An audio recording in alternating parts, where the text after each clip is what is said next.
Aujourd'hui, à Lumière du Monde, les médias et la foi, un duo compatible. Savez-vous qui est à la barre de la coordination de la web télé diocésaine ECDQ.tv? Eh bien, on va le kidnapper pour le sortir de sa régie, l'espace d'une entrevue. Nous recevons Martin Bolduc. Vous êtes de nature curieuse? Restez avec nous pour découvrir les coulisses de votre émission Lumière du Monde. Antoine Malenfant, rédacteur en chef chez Le Verbe Média, est assurément la bonne personne pour nous parler du trait d'union que peuvent être les médias chrétiens entre la société et la foi. Syntonisez-vous parfois le 90,9 FM.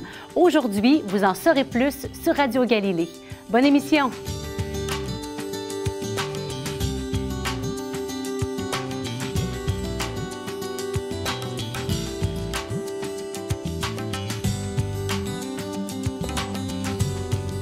Martin Bolduc travaille à ECDQ.tv depuis 2007. Il est à la barre de la coordination depuis 2016. C'est notamment derrière sa caméra qu'il sillonne notre diocèse d'un bout à l'autre pour filmer le meilleur de la vie de notre Église.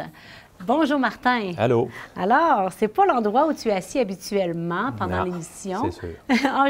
En fait, je pense que c'est la première fois que tu t'assois sur ce fauteuil. Oui, quand même confortable, mais je trouve plus confortable le siège de la régie ou en arrière de la caméra.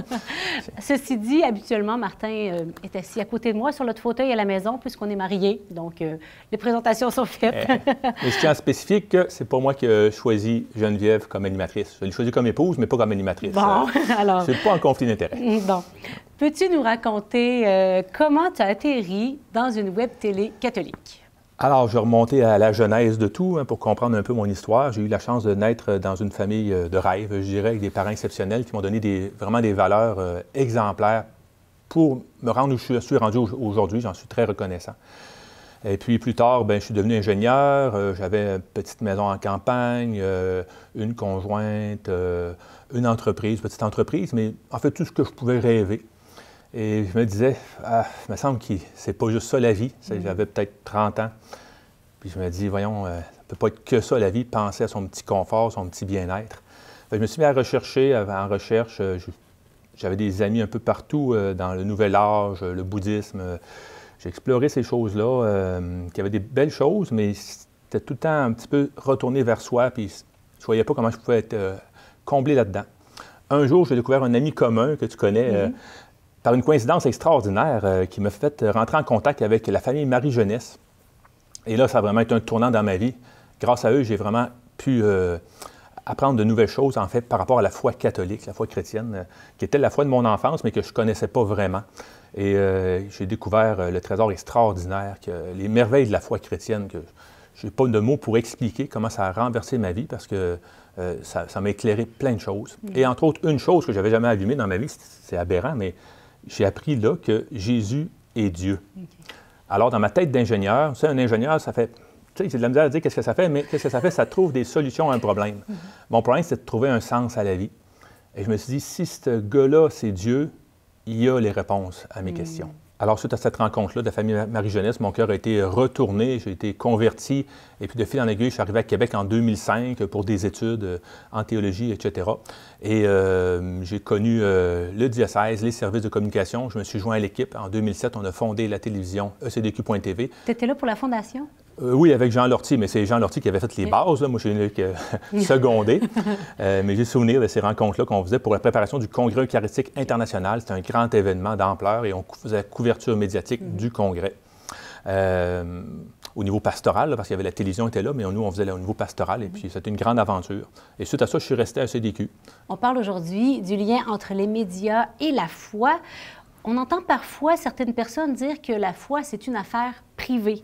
Selon toi, quelle est la place de la foi dans le monde médiatique? Bien, penser que la foi est une affaire privée pour les catholiques, c'est de ne pas connaître le christianisme. On ne peut pas en vouloir, mais on ne connaît pas le christianisme. On ne sait pas que Jésus-Christ a fondé l'Église il y a 2000 ans et c'est très simple ce qu'il nous a demandé de faire, juste avant de retourner vers le Père. C'est un temps très important. Quand on quitte le monde, on ne dit pas des balivernes, il nous a demandé d'annoncer la bonne nouvelle et de faire des disciples. Alors, pour un chrétien, annoncer l'Évangile, ce n'est pas une option, c'est notre mission. Dans les médias aujourd'hui, on entend bien des choses. Souvent, c'est une caricature de la foi qu'on entend, hein, comme si c'était quelque chose de naïf, d'enfantin, d'anodin, alors que c'est tout le contraire. L'humanité, avec le christianisme, possède la plus grande richesse spirituelle et religieuse qui soit. Alors c'est important que les gens puissent avoir accès à cette richesse-là, ce trésor extraordinaire que l'on a, qui date plus que 2000 ans, parce qu'on a aussi, avant Jésus-Christ, des trésors de sagesse dans l'Ancien Testament. Mais on a tous les pères du désert et des gens qui ont passé leur vie pour sonder les mystères de la vie, pour nous les partager à travers l'éclairage de l'Esprit. Alors, c'est important de faire connaître ça. C'est un devoir qu'on a de faire connaître cette bonne nouvelle de Jésus-Christ. Et selon toi, pourquoi la mission évangélisatrice de CDQ.tv est essentielle dans le monde d'aujourd'hui? Des fois, je me dis, si quelqu'un trouvait un vaccin pour le cancer, ça serait une nouvelle extraordinaire. Ça serait un devoir de partager ce vaccin-là. Ce serait un bien extraordinaire pour notre société.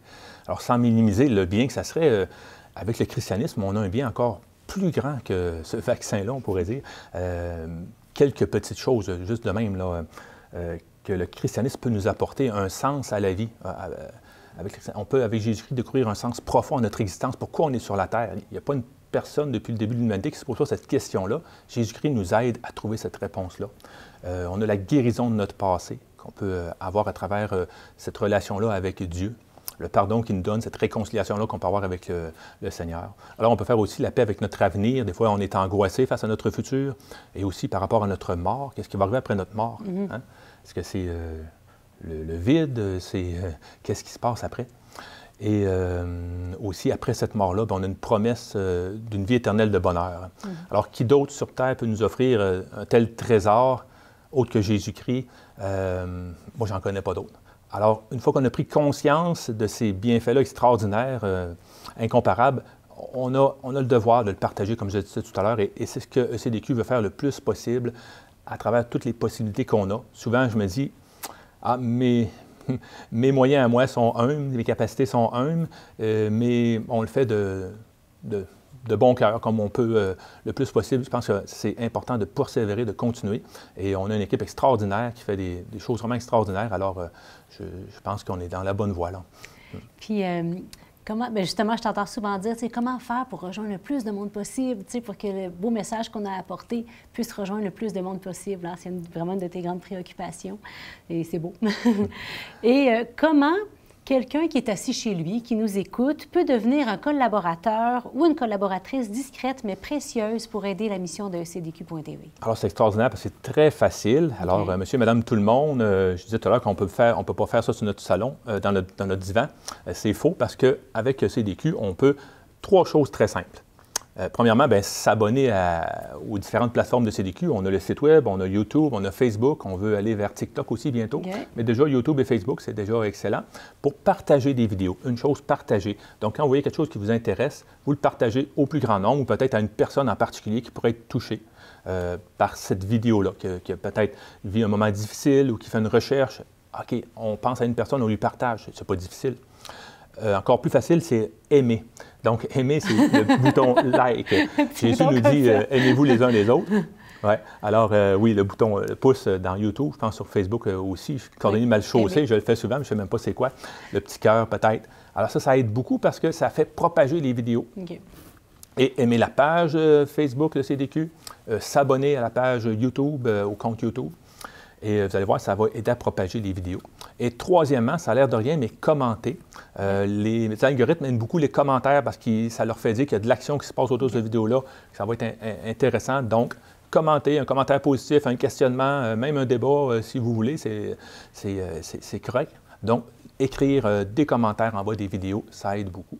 À propager la bonne nouvelle. Absolument. Tout le monde peut le faire. Je profite de l'occasion aussi pour remercier toutes les gens qui ont un intérêt pour ECDQ, qui visionnent nos vidéos, qui les partagent, qui les aiment, qui les commentent. Poursuivez. C'est une façon d'œuvrer, de donner de l'espérance à notre monde. Un grand merci, Martin, pour ton travail, donc, et pour tout ce que tu fais pour faire connaître et aimer Jésus, parce que je sais que c'est ce qui t'habite au plus profond de ton cœur. Absolument. Merci beaucoup. Bonne mission.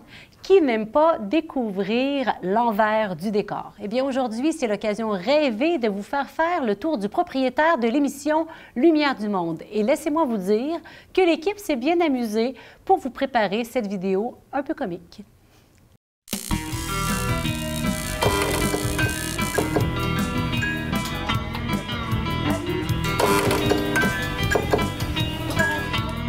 Ciao. Il faut que ça fonctionne bien.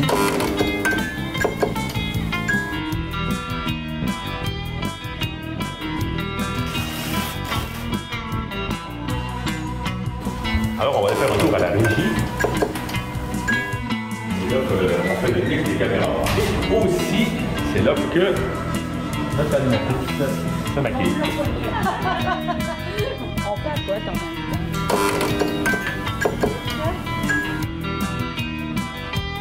Moi, j'ai un an pantoute, hein?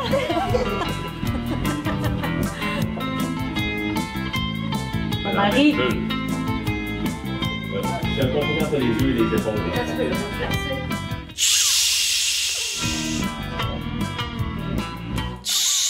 Nous nous tournons maintenant vers notre maman et chroniqueuse, Ariane. Elle est bien loin d'être centenaire et pourtant, elle aimerait vivre dans un RPA. Allons voir. Dans 3, 2... Bonjour Ariane. Salut Geneviève. Alors, tu as des drôles d'idées, je trouve. Oui, c'est pour ça que je trouve que c'est si riche qu'on a la chance d'avoir des proches âgés. 10 000, merci Ariane. C'est vraiment un beau regard que tu poses ici.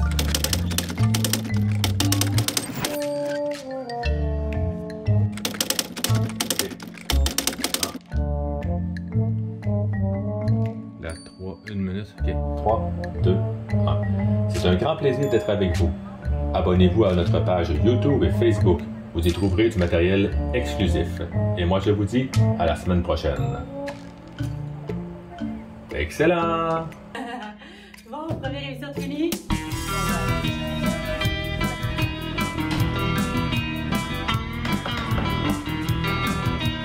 c'est parti pour une deuxième émission.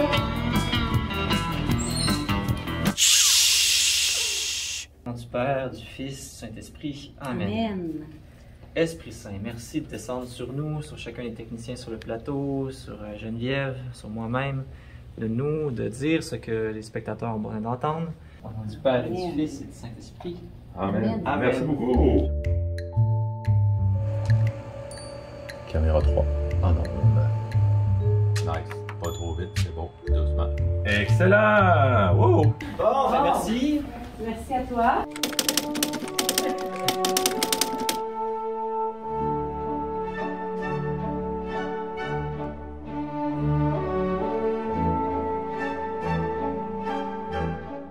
La semaine prochaine est déjà notre dernier épisode de Lumière du Monde. Et oui, une autre saison qui se termine. Je ne vous dévoile rien, mais vous aurez encore une fois d'excellents reportages. Merci pour votre présence. Merci aussi à toute l'équipe. Vous devriez voir ça comme ils travaillent fort pour vous offrir chaque semaine un contenu de qualité.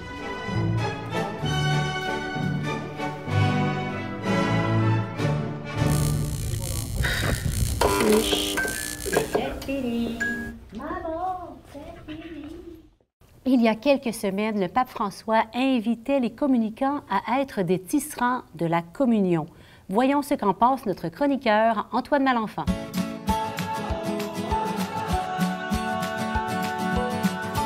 Bonjour Antoine. Salut Geneviève. Alors, tu as sans doute pris connaissance de la prise de parole du pape du 31 octobre dernier, alors qu'il s'adressait à des associations de communication au Vatican.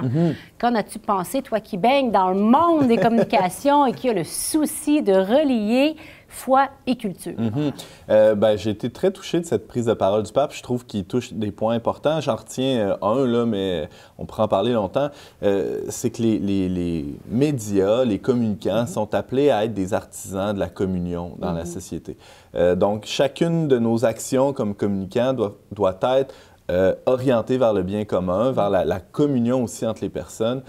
Et c'est facile de faire l'inverse. Hein? On voit bien que les médias, aujourd'hui, peuvent céder à la tentation de diviser, de faire de la polémique. Alors, j'ai pensé à 5 points là, qui peuvent nous aider. Je vais essayer d'y aller rapidement.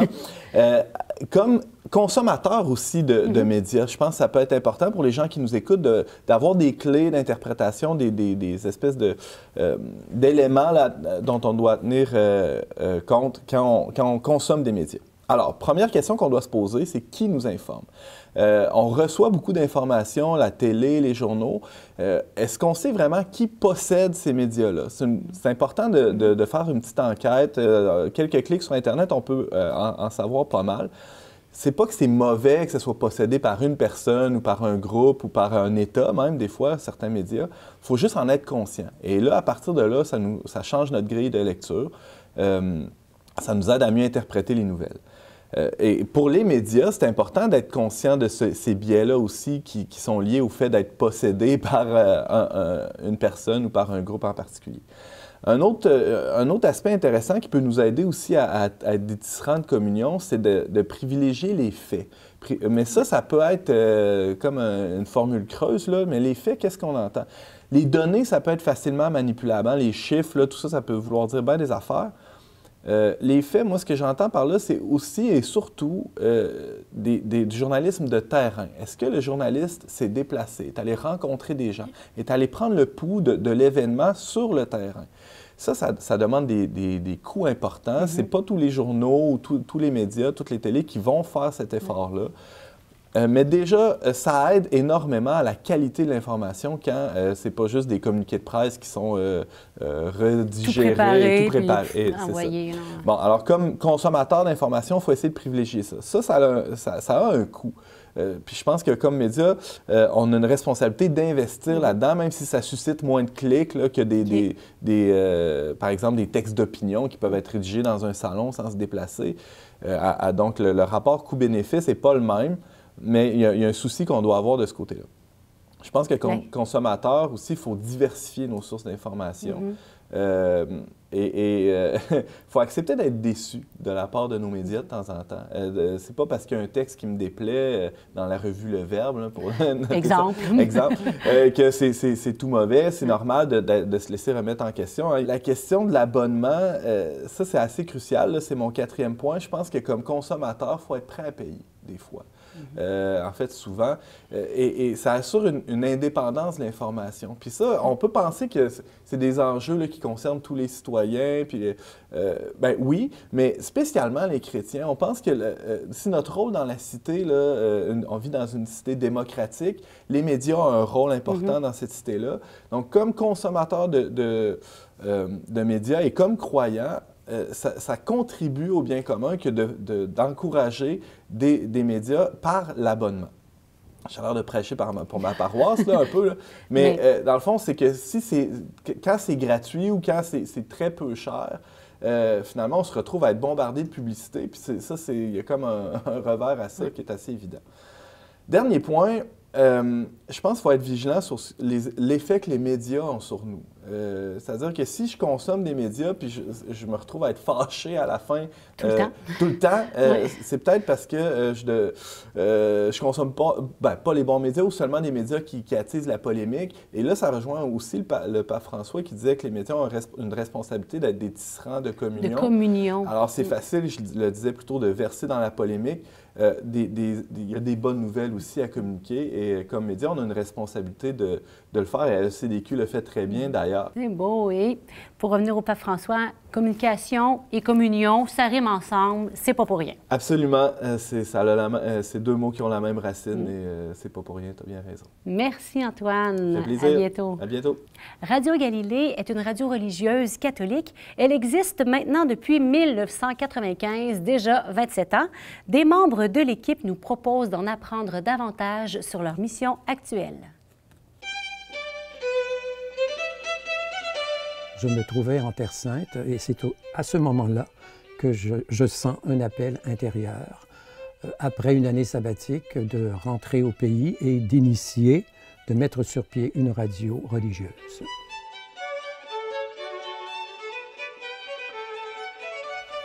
Nous sommes en 1990. J'ai la permission de Monseigneur Maurice Couture de travailler sur le projet. Et déjà, je m'intéresse à composer la programmation de la radio. Je dirais que la radio je la décrirais comme ceci, c'est la passion de l'écoute. Il faut avoir la passion de l'écoute, parce que ce n'est pas la passion de parler, c'est la passion d'écouter qui nous permet de parler et de dire des choses qui conviennent.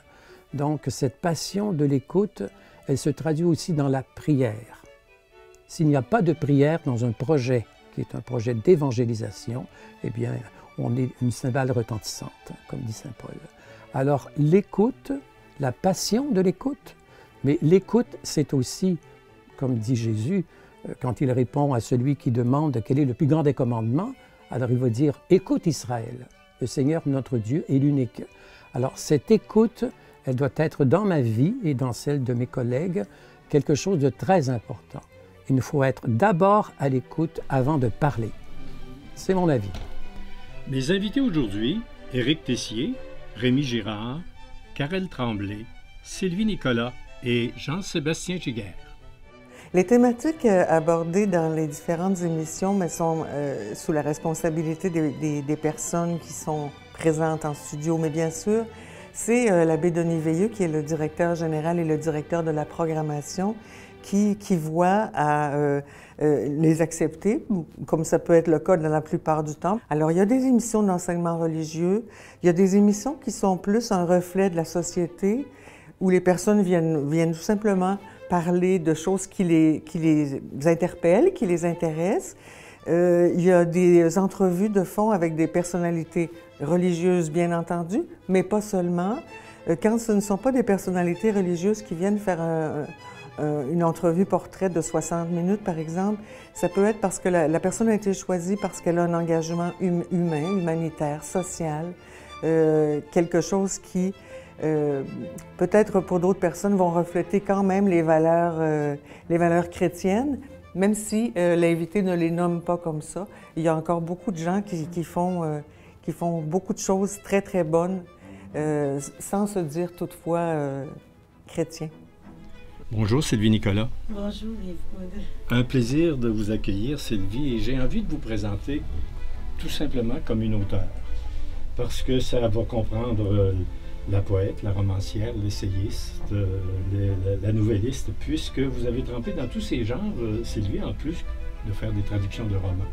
L'utilité de Radio Galilée dans un monde comme aujourd'hui, c'est ce que le CRTC avait lui-même reconnu quelques années avant que Radio Galilée ne vienne au monde, c'est-à-dire que dans le monde actuel, et à ce moment-là, il y a plus de 27 ans, c'était d'être justement un média qui accompagne, qui supporte aussi les personnes dans leur humanité, dans leur foi, parce que c'est une radio religieuse catholique, et qui donc est là pour enseigner de différentes manières, enseigner la parole de Dieu et l'actualisation, offrir des célébrations, bien entendu. Ce qui est frappant depuis que je travaille ici, que j'entends l'auditoire qui téléphone, qui écrit ou qui vient en personne, pour les personnes malades, pour les personnes qui sont aux prises parfois avec des carrefours difficiles, des passages difficiles dans leur vie.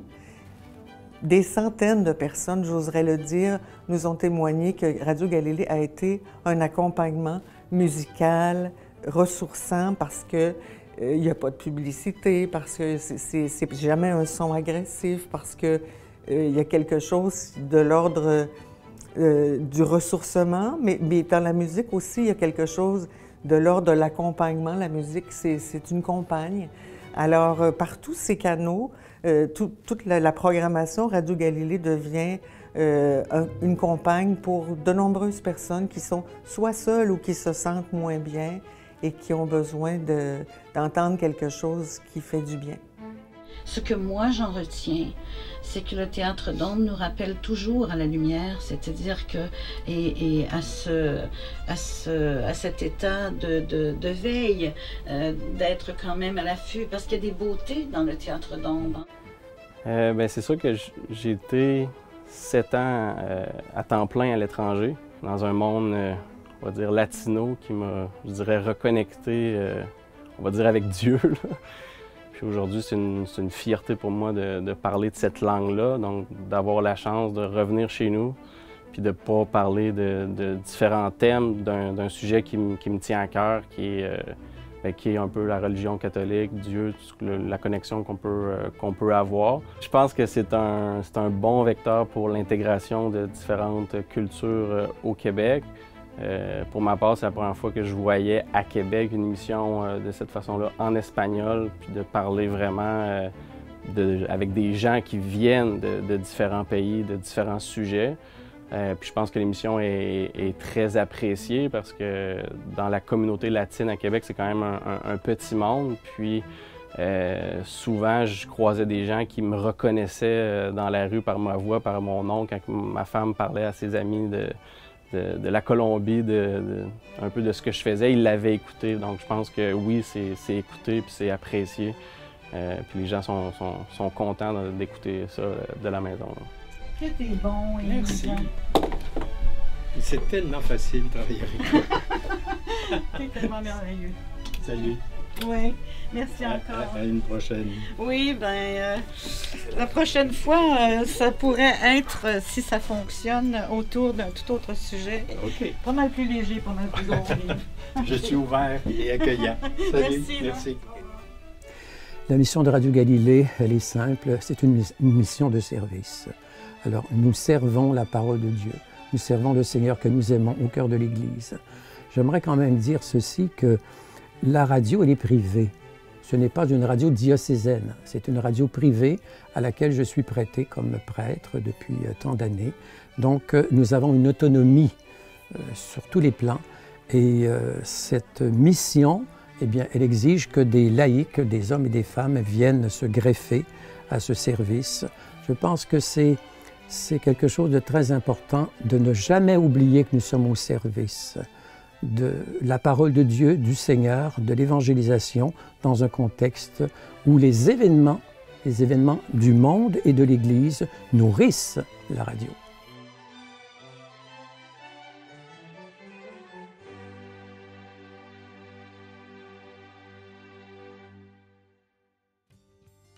À vous qui avez de l'intérêt autant pour les médias que pour la foi en Jésus-Christ, merci d'être à l'écoute de Lumière du Monde. N'hésitez pas à nous contacter si vous avez des idées de thèmes d'émission. Toute l'équipe est là pour vous. La semaine prochaine, on fait un détour dans le Vieux-Québec pour y voir la cathédrale catholique et la cathédrale anglicane. Saviez-vous que c'est assez unique dans le monde que deux cathédrales soient construites aussi près l'une de l'autre? Il y a d'ailleurs toujours eu beaucoup de liens entre les deux, de beaux pans d'histoire à découvrir. Et moi, je vous dis à la semaine prochaine.